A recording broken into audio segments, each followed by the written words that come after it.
ሰላም ጤና ይስጥልኝ የቮያ ቴሌቪዥን ተከታታዮች ለለቱ ያልናቸውን የመረጥናቸውን አጫጭር ዜናዎቻችንን ይዘን ቀርበናል። አብራችሁን ቆዩ።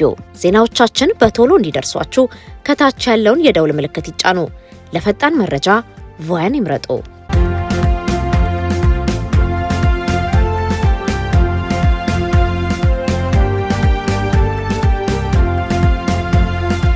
የአሜሪካ አምባሳደር ኤርቪን ማሲንጋ በባህር ዳር የአማራ ሕዝብ ከቀውሱ አገግሞ ለመበልጸግ ዝግጁ መሆኑን ተገንዝቤያለሁ አሉ። በኢትዮጵያ የአሜሪካ አምባሳደር ኤርቪን ማሲንጋ ሚያዝያ 13 እና 14 2018 ዓ.ም ወይም ከኤፕሪል 21 እስከ 22 2026 በአማራ ክልል ርዕሰ ከተማ ባህር ዳር ያደረጉትን ይፋዊ የስራ ጉብኝት አስመልክቶ በአዲስ አበባ የሚገኘው የአሜሪካ ኤምባሲ ከአንድ ወር በኋላ ዛሬ ቪዲዮ መግለጫ አውጥቷል። ኤምባሲው በትዊተር ገጹ እንዳስታወቀው ይህ የአምባሳደሩ ጉብኝት አሜሪካ ለአማራ ሕዝብ ሰላም፣ ደህንነትና ብልጽግና ያላትን ዘላቂ ቁርጠኝነት በተግባር ያሳየ ነው። አምባሳደር ማሲንጋ ጣና ሐይቅ ዳርቻ ላይ ሆነው በሰጡትና ኤምባሲው ባጋራው ቪዲዮ መልእክት ላይ በስልጣን ዘመናቸው ለመጀመሪያ ጊዜ የአማራ ክልልን ርዕሰ ከተማ ለመጎብኘት በመቻላቸው የተሰማቸውን ከፍተኛ ደስታ ገልጸዋል። በቆይታቸውም ከህዝቡና ከባለስልጣናቱ እጅግ ደማቅና ሞቅ ያለ አቀባበል እንደተደረገላቸው ተናግረዋል። አምባሳደሩ በንግግራቸው ክልሉና ህዝቡ እጅግ ፈታኝ የሆኑ ጊዜያትን ማሳለፋቸውንና ከፍተኛ ስቃይ ውስጥ መቆየታቸውን አስምረውበታል። ይህ ቀጠና ብዙ መከራዎች እንዳሳለፈ ግልጽ ነው። ብዙ ስቃይ ነበር። ይህንን ችላ ማለትም ሆነ መካድ አንችልም በማለት ያለውን ነባራዊ ሁኔታ አምነዋል። ይሁን እንጂ ከፖለቲካ መሪዎች አልፎ ከተለያዩ የህብረተሰብ ክፍሎችና ተራ ዜጎች ጋር ባደረጉት ውይይት ህዝቡ የተሻለ ነገን ተስፋ ከማድረግ ባለፈ ይህ አሁን ያለው ቀውስ በተሻለ ፍጥነት እንዲያበቃ በከፍተኛ ሁኔታ እንደሚጠበቅ መገንዘባቸውን አብራርተዋል። አምባሳደር ማሲንጋ በጉብኝታቸው ወቅት የኤምኤስኤ ቢዝነስ ግሩፕ የፋብሪካ ማዕከልን ተዘዋውሮ ተመልክተዋል። ይህ ተቋም እንስሳት መኖና የምግብ ዘይት በማምረት ላይ የሚገኝ ሲሆን ከፍተኛ ጥራት ያለውን የፕሮቲን ምርት ወደ አሜሪካና ሌሎች ሀገራት ጭምር በመላክ ላይ ይገኛል። አምባሳደሩ ድርጅቱ በዚህ ፈታኝ ወቅት ውስጥ ሆኖም በአብዛኛው ከአሜሪካ በመጣ ቴክኖሎጂ ፈጠራና ኢንቨስትመንት በመጠቀም የባህር ዳርና የአማራን ብቻ ሳይሆን የመላው ኢትዮጵያን ኢኮኖሚ በመለወጥ ላይ እንደሚገኝ ገልጸው አድናቆታቸውን ችረዋል። አክለውም አምባሳደሩ በባህር ዳር ዩኒቨርሲቲ በተለይም በኢትዮጵያ ጨርቃ ጨርቅና ፋሽን ቴክኖሎጂ ኢንስቲትዩት ሰፊ ጊዜ አሳልፈዋል። ተቋሙ የገጠመውን ፈተና ወደ መልካም ዕድል በመቀየር ከፍተኛ ጥራት ያለው ትምህርት እየሰጠ በመሆኑ በአሁኑ ወቅት የሁለተኛ ደረጃ ትምህርታቸውን ለሚያጠናቀቁ ተማሪዎች ተመራጭ ዩኒቨርሲቲ መሆን መቻሉን ተናግረዋል። አሜሪካም ዩኒቨርሲቲ ራሱን የቻለ አውቶኖመስ ተቋም ለመሆን የጀመረውን ጉዞ በመደገፍ አብራ ለመስራት በጉጉት እንደምትጠብቅ አስታውቀዋል። አምባሳደር ማሲንጋ አደረኩት ባሉት የሁለት ቀናት ጉብኝት የአማራ ሕዝብ አሁን ካለበት ቀውስ አገግሞ በቀጣዮቹ ዓመታት ለመበልጸግ ዝግጁና ሙሉ አቅም ያለው መሆኑን በሚገባ እንዳመኑበት በማረጋገጥ መልእክታቸውን አስተላልፈዋል።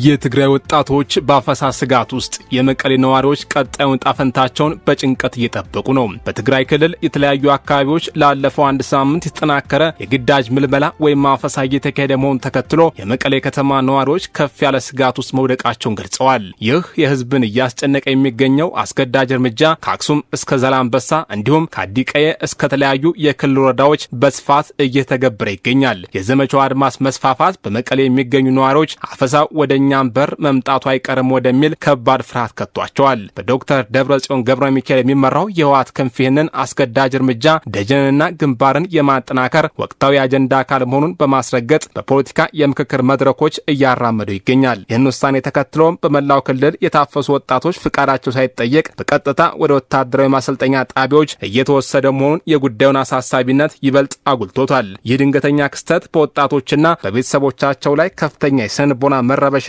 የደህንነትን ስጋትን ፈጥሯል። ስለ ወቅታዊ ሁኔታ መረጃ የሰጠችን አንዲት የቀድሞ ህወሓት ተዋጊ እንደገለጸችው ወጣቱ ይህን የግዳጅ ምልመላ በመሸሽና ራሱን ለማትረፍ ሲል ነባር ቀዬውን ለቆ ለመውጣት እየተገደደ እንዲሁም በተለያዩ ስፍራዎች እየተደበቀ ይገኛል። የነዋሪው ስነልቦና በፍርሃት የተዋጠ ሲሆን የከተሞች መደበኛ እንቅስቃሴም በዚሁ አፈሳ ምክንያት ተስተጓጉሏል። ምንም እንኳን የግዳጅ ምልመላው በተጠናከረና በተደራጀ ሁኔታ እየቀጠለ ቢሆንም በአንዳንድ አካባቢዎች ነዋሪው የራሱን የመከላከል እርምጃ መውሰድ ጀምሯል። በመቀሌ ዙሪያና በዛላምበሳ አካባቢ ህዝቡ በራሱ አነሳሽነት ባደረገው አስቸኳይ ርብርብ ታፍሰው ወደ ማሰልጠኛ ጣቢያዎች በመወሰድ ላይ ከነበሩ ወጣቶች መካከል የተወሰኑትን በማስመለጥ ከዘመቻው መታደግ ተችሏል። ይሁን እንጂ የአካባቢው ማህበረሰብ ተቃውሞን ተጋድሎ አፈሳው ሙሉ በሙሉ ሊያስቆም ባለመቻሉ ዘመቻው አሁንም በተለያዩ የክልሉ አካባቢዎች ተጠናክሮ ቀጥሏል ብላለች።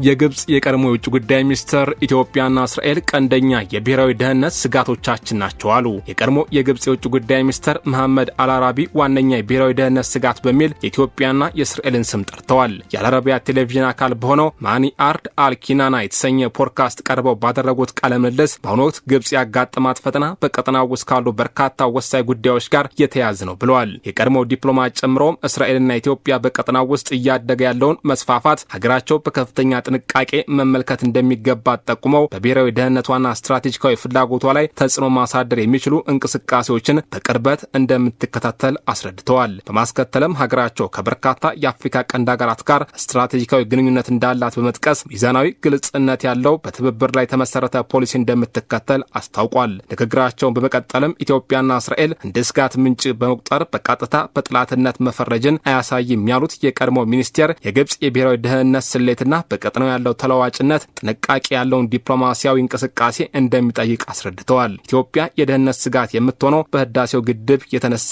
መሆኑን አስታውቀዋል።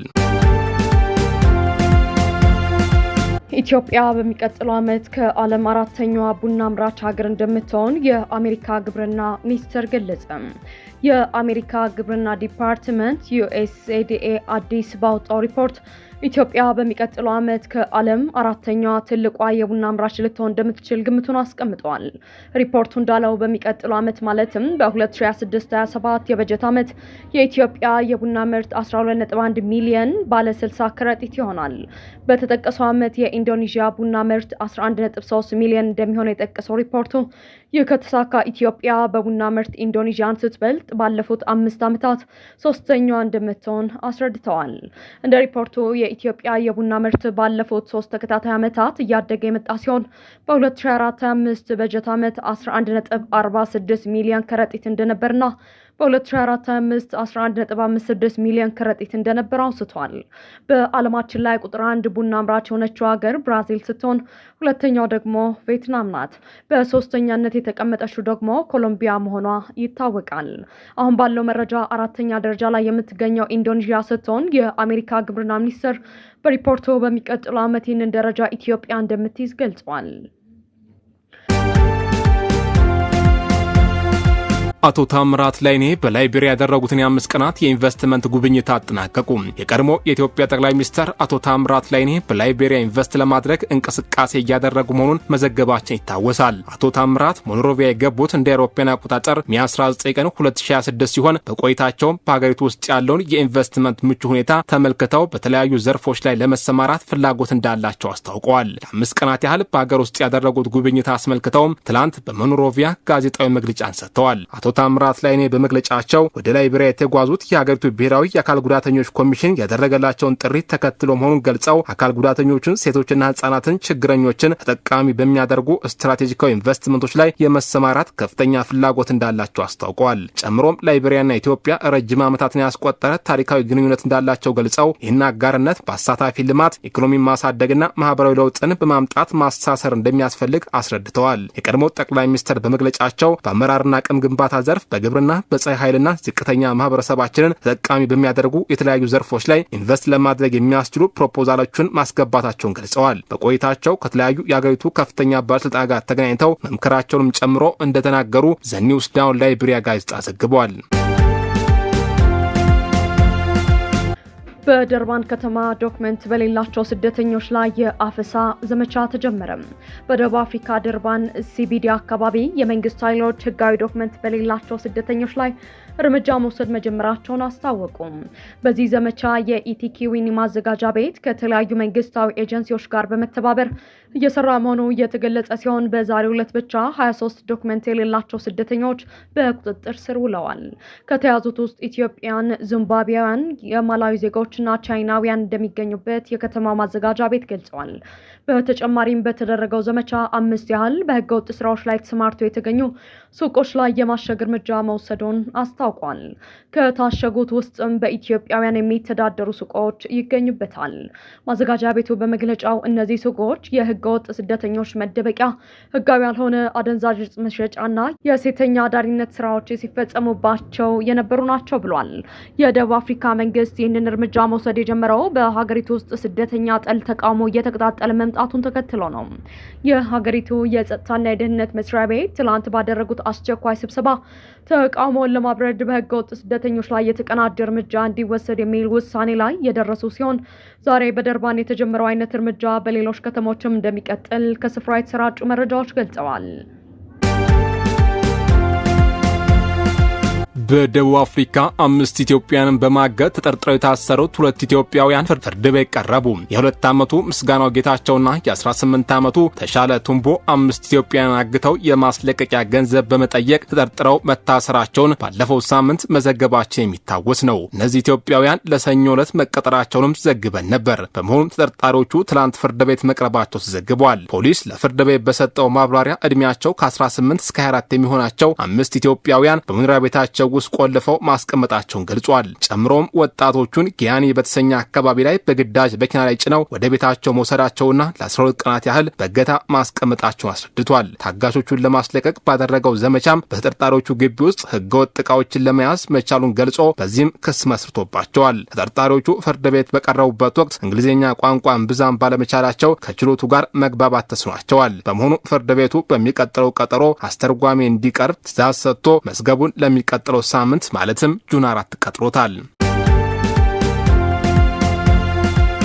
የኢራን ፕሬዝዳንት የተቋረጠ ኢንተርኔት እንዲከፈት የሰጡት ትዕዛዝ በፍርድ ቤት ታገደ። የኢራኑ ፕሬዝዳንት መሱድ ፔዝኪሺያን በሀገሪቱ ውስጥ የተቋረጠው ዓለም አቀፍ የኢንተርኔት ግንኙነት እንዲከፈት ትላንት በአዋጅ ትዕዛዝ አስተላልፈው ነበር። ይህንን ተከትሎም ለ88 ቀናት ያህል ከዓለም ግንኙነት ተገላ የቆየችው ኢራን ግንኙነት መጀመሯን የሚያሳዩ ምልክቶች መታየት ጀምረዋል። ይሁን እንጂ የሀገሪቱ የአስተዳደር ፍትህ ፍርድ ቤት ዛሬ ባወጣው መግለጫ በአዋጁ ላይ ቅሬታዎች እንደቀረቡለት ገልጾ አዋጁ መታገዱን አስታውቋል። በፍትህ አካላት ስር የሚንቀሳቀሰው የፍርድ ቤት በመንግስት አካላትና በመንግስት ውሳኔዎች ላይ የሚቀርቡ አቤቱታዎችን የሚመለከት ሲሆን የቀረቡለትን ቅሬታዎች መርምሮ እስከሚያጠናቅቅ ድረስ ውሳኔዎችን የማገድ ስልጣን የተሰጠው ነው። በዚህ መሰረት ፕሬዝዳንቱ ኢንተርኔት መልሶ እንዲጀመር ያወጡትን አዋጅ ማገዱን ዘገባዎች ገልጸዋል። ይሁን እንጂ ኔት ብሎክ ዛሬ ባሰራጨው መረጃ በኢራን ውስጥ ፍጥነቱ አነስተኛ የሆነ ኢንተርኔት እንዳለ አስታውቋል። ይህም በገመድ የተዘረጋ ግንኙነት መፈጠሩን የሚያሳይ እንደሚሆን ገልጾ ገመድ አልባ ኢንተርኔት ግን እንዳልተከፈተ የሚያሳይ አስረድቷል። የፍርድ ቤቱ እግድ በቅርቡ ተግባራዊ ሆኖ ይህም መልሶ እንደሚዘጋ መረጃዎች ያሳያሉ። አልአይን እንደገለጸው የፕሬዝዳንቱ ትዕዛዝ በአንድ ቀን እንዲታገድ መደረጉ በኢራን ፖለቲካዊ መሪዎችና በአብዮታዊ ዘብ ወታደር አመራሮች መካከል ልዩነት መኖሩን የሚያመላክት ነው።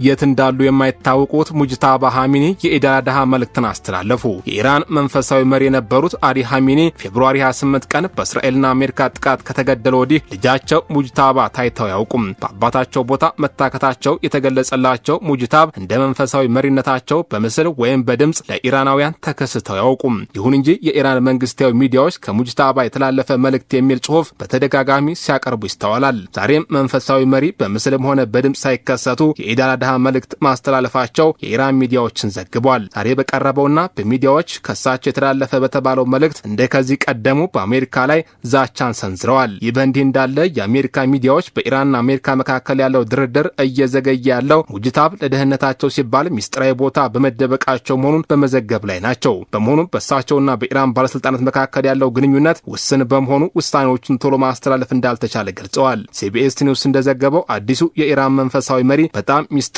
በሆነ ቦታ የሚገኙ ሲሆን ከተቀረው ዓለም ጋር ያላቸው ግንኙነት በጣም የተገደበ ነው። ከእሳቸው ጋር ግንኙነት ለማድረግ በጣም ውስብስብ ከመሆኑ በላይ በቀጥታ እሳቸውን ማግኘት አይቻልም። የመረጃ ልውውጦች የሚያደርጉት በበርካታ መልእክቶች በኩል መሆኑን ገልጿል።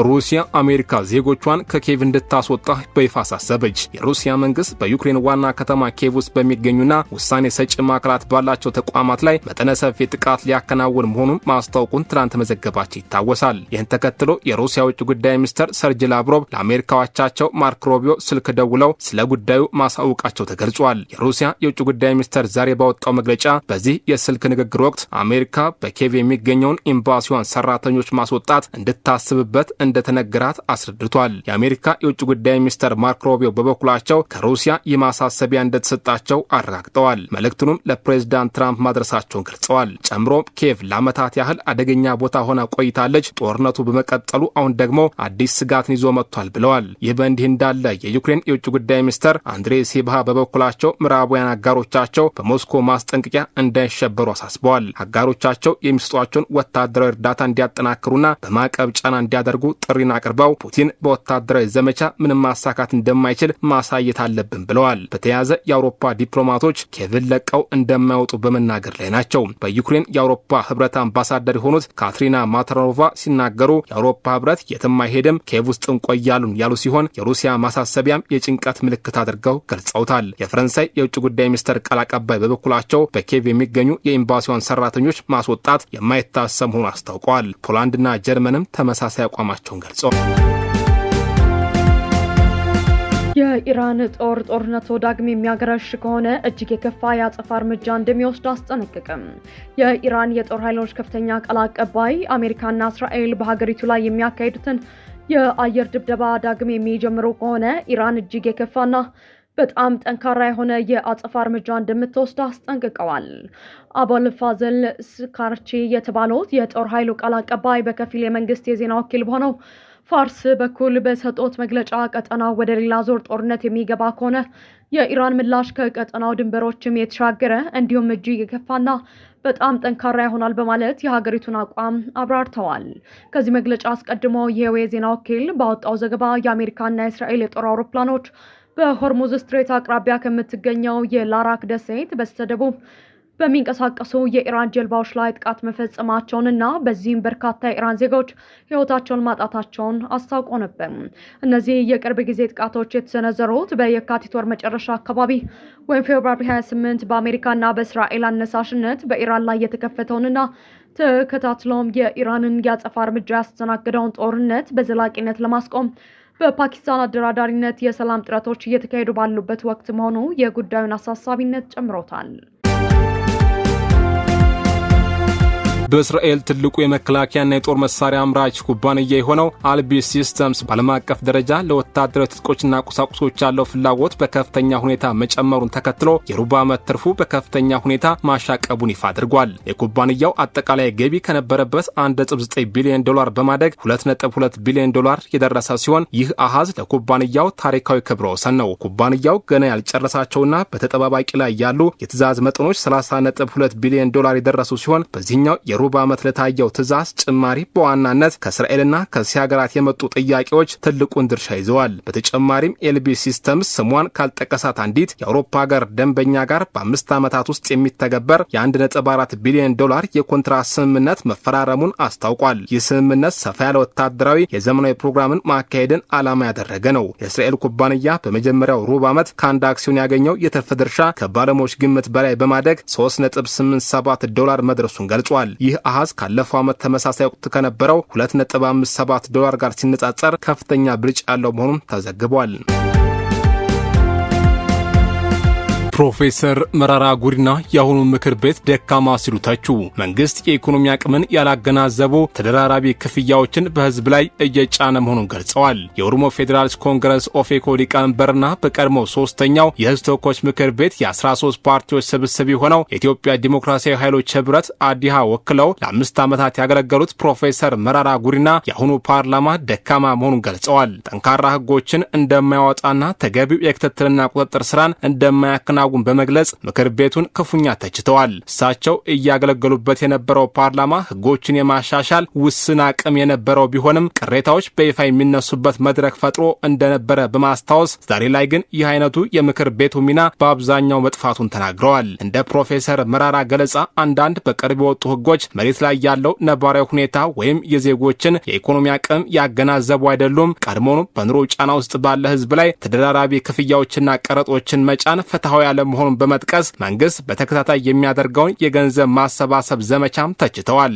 አንድ መንግስት በዜጎች ዘንድ ታምኖ ሊመረጥና ሊወርድ ይገባዋል ያሉት ፕሮፌሰር መራራ በህዝብ ሀብት አጠቃቀም ያለውን የግልጽነትና የተጠያቂነት እጦት በተመለከተም ስጋታቸውን አንስተዋል። ይህ የተቃዋሚዎች ስጋትና የህዝብ ብሶት ግን የፓርላማው የህግ ማውጣት ፍጥነትን አላዘገየውም። ለምሳሌ ያህል በቅርቡ ወጣው የሳይበር ደህንነት ረቂቅ አዋጅ በዶክተር ዲማ ነጎ ወደሚመራው የውጭ ግንኙነትና የሰላም ጉዳዮች ቋሚ ኮሚቴም ተመርቷል። ይህ አዲስ ረቂቅ አዋጅ የሳይበር መከላከያ የፋይናንስ ጫናን ከመንግስት ካሻ በማውረድና ፋይናንስና ኢነርጂ ባሉ ወሳኝ መሰረተ ልማቶች ባለቤቶች ላይ እንዲወድቅ የሚያደርግ ነው። የአሰራር መንግስት የህዝብን ስጋቶች ወደ አስገዳጅ ክፍያዎች የመቀየር ሞዴል እስከምን ድረስ ሊገፋበት እንደሚችል እንዲሁም ዜጎች፣ ኩባንያዎችና የህዝብ ተቋማት ተጨማሪ ክፍያ እንዲከፍሉ ከመጠየቃቸው በፊት ህግ አውጪዎች ምን ያህል ጥብቅ የክትትል ስራ እንደሚሰሩ የሚፈትሽ ይሆናል። በአጠቃላይ የፌዴራል መንግስት ለአደጋ ጊዜና ለመሰረተ ልማት ማሰባሰቢያ በሚል ከውሃ ክፍያ ላይ ከሚታከል 5 ብርና ከሀገር ውስጥ በረራዎች ላይ ከሚቆረጥ 30 ብር ጀምሮ አነስተኛና ተደጋጋሚ ክፍያዎችን በዕለት ተዕለት የዜጎች ኑሮ ውስጥ በማካተት ላይ ይገኛል። በተጨማሪ መንግስት በአገልግሎቶች ላይ ከ1 እስከ 5 በመቶ የሚደርሱ አስገዳጅ መዋጮችን እያሳደገ መጥቷል።